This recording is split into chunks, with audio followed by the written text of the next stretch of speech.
এই ভিডিওতে আপনি জানতে পারবেন কেন কিছু দোকান আছে যেখানে শাটার তোলার আগেই কাস্টমার অপেক্ষা করে থাকে, কেন কিছু ব্যবসার সামনে সব সময় ভিড় লেগেই থাকে, কেন কিছু দোকানের নাম মানুষ মুখে মুখে বলে, আর কেন কিছু দোকান ভালো পণ্য থাকা সত্ত্বেও টিকে থাকতে পারে না। এই ভিডিওতে আমরা বিস্তারিতভাবে আলোচনা করব কিভাবে একজন সাধারণ মানুষ ধীরে ধীরে এমন একটি ব্যবসা গড়ে তুলতে পারে যেখানে দোকান খুললেই কাস্টমারের ভিড় জমে যায়।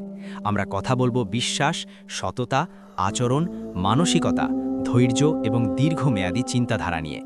আপনি যদি নতুন ব্যবসা শুরু করতে চান, যদি ছোট দোকান করেন, যদি অনলাইন বা অফলাইন যে কোনো ধরনের ব্যবসা করেন, তাহলে এই ভিডিওটি আপনার চিন্তাভাবনাকে নতুনভাবে সাজাতে সাহায্য করবে।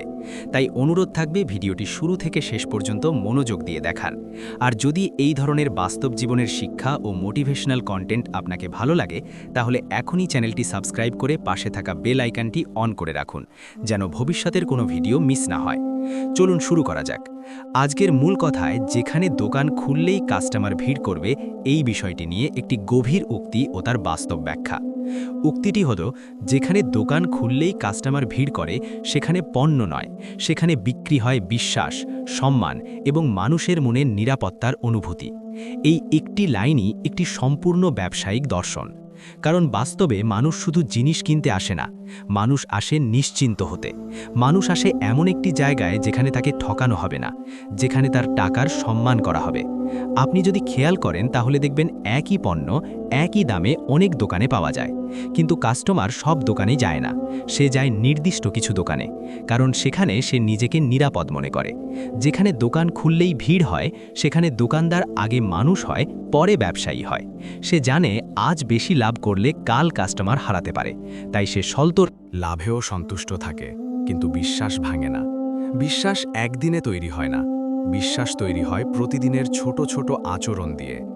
সঠিক কথা বলা, সত্য বলা, পণ্যের ভালো খারাপ দুটোই পরিষ্কার করে বলা, কাস্টমারের প্রয়োজন না হলে বিক্রি না করা, এগুলোই ধীরে ধীরে একটি দোকানকে ভিড়ের দোকানে পরিণত করে। অনেকেই ভাবে লোকেশন ভালো হলে কাস্টমার আসবে, কিন্তু বাস্তবতা হলো লোকেশন মানুষকে একবার নিয়ে আসে, কিন্তু আচরণ মানুষকে বারবার নিয়ে আসে। গলির ভেতরের ছোট দোকানেও ভিড় হয় যদি সেখানে সততা থাকে, আর বড় রাস্তায় চকচকে শোরুমও ফাঁকা থাকে যদি সেখানে প্রতারণা থাকে। যেখানে দোকান খুললেই কাস্টমার ভিড় করে সেখানে বিজ্ঞাপন কম কিন্তু সুনাম বেশি। সেখানে কাস্টমারই সবচেয়ে বড় মার্কেটিং মাধ্যম। একজন সন্তুষ্ট কাস্টমার 10 জন নতুন কাস্টমার নিয়ে আসে, আর একজন অসন্তুষ্ট কাস্টমার 100 জনকে দূরে সরিয়ে দেয়। তাই বুদ্ধিমান ব্যবসায়ী কখনোই একটি কাস্টমারের অনুভূতিকে হালকাভাবে নেয় না। সে জানে প্রতিটি মানুষই একটি চলমান বিজ্ঞাপন। এই ধরনের দোকানে ঢুকলে আপনি লক্ষ্য করবেন বিক্রেতার চোখে লোভ নয়, বরং আন্তরিকতা থাকে। সে কাস্টমারকে বসতে বলে, মন দিয়ে কথা শোনে, তাড়া দেয় না। এই ছোট বিষয়গুলোই বড় পার্থক্য তৈরি করে। যেখানে ভিড় হয় সেখানে দাম নিয়ে দর কষাকষি কম হয়, কারণ মানুষ জানে এখানে দাম ন্যায্য। সেখানে সন্দেহ কম থাকে, কারণ সেখানে বিশ্বাস কাজ করে।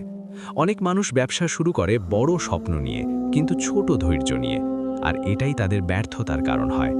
যে দোকানে আজ ভিড় সেখানে একদিন কেউ আসেনি, কিন্তু দোকানদার হাল ছাড়েনি। সে প্রতিদিন দোকান খুলেছে, প্রতিদিন হাসি মুখে বসেছে, প্রতিদিন নিজের কাজের মান ঠিক রেখেছে। ধীরে ধীরে মানুষ খেয়াল করেছে, ধীরে ধীরে মানুষ ভরসা করতে শুরু করেছে, আর একসময় সেই দোকান হয়ে উঠেছে ভিড়ের দোকান। আপনি যদি চান আপনার দোকানেও কাস্টমারের ভিড় হোক, তাহলে আগে নিজের মানসিকতা বদলাতে হবে। আজ কত টাকা কামাবো এই চিন্তা বাদ দিয়ে আজ কাকে সন্তুষ্ট করব এই চিন্তা করতে হবে।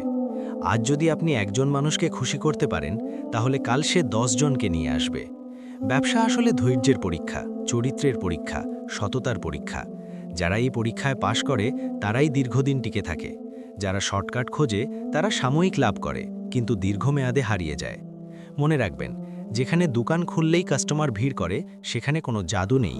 সেখানে আছে বছরের পর বছর ধরে গড়ে ওঠা সুনাম, নীরব পরিশ্রম এবং মানুষের প্রতি সম্মান। আপনি যদি আজ থেকে সিদ্ধান্ত নেন যে আপনি কখনো কাউকে ঠকাবেন না, আপনি আপনার কথার দাম রাখবেন, আপনি কাস্টমারকে নিজের পরিবারের একজন সদস্যের মতো সম্মান দেবেন, তাহলে হয়তো আজ নয়, কিন্তু একদিন আপনার দোকানেও শাটার তোলার সাথে সাথেই মানুষ দাঁড়িয়ে থাকবে। আর সেদিন আপনি বুঝবেন আসল সম্পদ টাকা নয়, আসল সম্পদ হলো মানুষের বিশ্বাস। তাই এই ভিডিও থেকে যদি একটি কথাই মনে রাখেন, তাহলে মনে রাখবেন, যেখানে দোকান খুললেই কাস্টমার ভিড় করে সেখানে বিক্রি হয় পণ্য নয়, সেখানে বিক্রি হয় বিশ্বাস। আর এই বিশ্বাস গড়ে তুলতে সময় লাগে, কিন্তু একবার তৈরি হলে সেটাই আপনার সবচেয়ে বড় শক্তি হয়ে দাঁড়ায়।